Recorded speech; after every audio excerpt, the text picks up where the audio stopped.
Bonjour à tous et bienvenue pour cette nouvelle vidéo de la newsletter de Tilsit.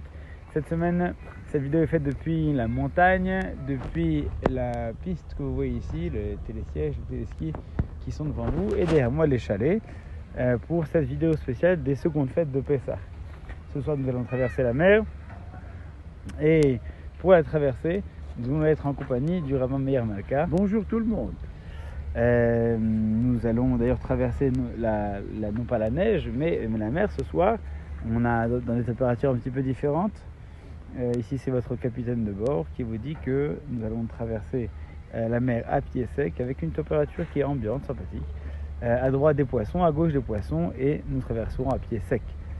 Nous traverserons d'ailleurs par le biais de miracle exceptionnel.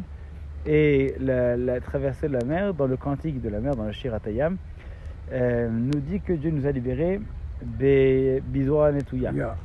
Et Biatrazaka ou Bizora Netouya, c'est-à-dire avec une main forte et avec un bras étendu. Donc une main forte et un bras étendu.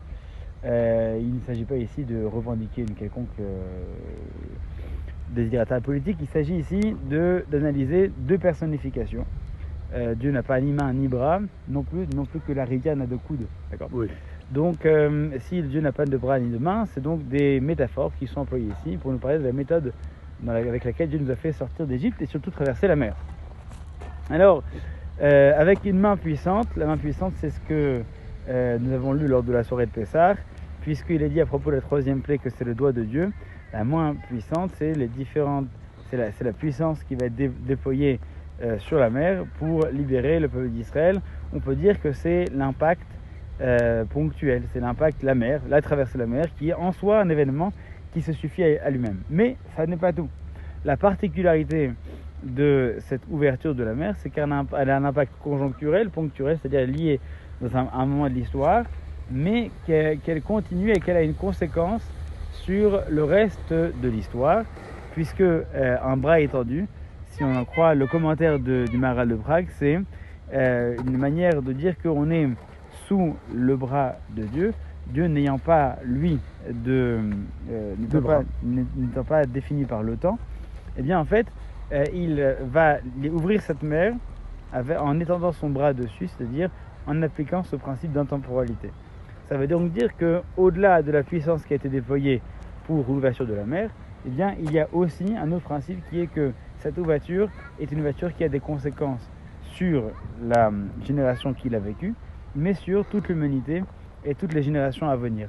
Un bras étendu, c'est un bras, donc c'est un point qui va d'un endroit à un autre, sauf que lieu que ce soit dans l'espace, c'est dans le temps que ça s'articule. Et donc, quand on dit que Dieu nous a libérés nous a fait traverser la mer avec un bras étendu, c'est que cette traversée de la mer a démarré quelque chose qui se terminera à la fin du bras. Nous, on connaît le doigt de Dieu qui intervient, mais jusqu'où est-ce que cet arc qui a été formé au-dessus de Béné Israël ira dans le temps? Eh bien, ça, c'est la conséquence de la traversée de la mer qui le définira. Nous sommes aujourd'hui des milliers d'années après, plusieurs milliers d'années après, et nous sommes encore en train de parler de la traversée de la mer, nous sommes encore en train de nous situer sous cet arc formé par le bras étendu lors de la traversée de la mer.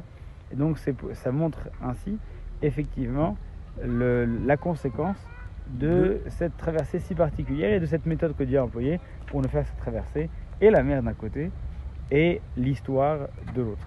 C'est une traversée qui nous guide depuis et qui continue à nous guider aujourd'hui, et dans la mer, à la plage ou à la montagne, partout où nous sommes, nous célébrons Pessah de cette manière-là.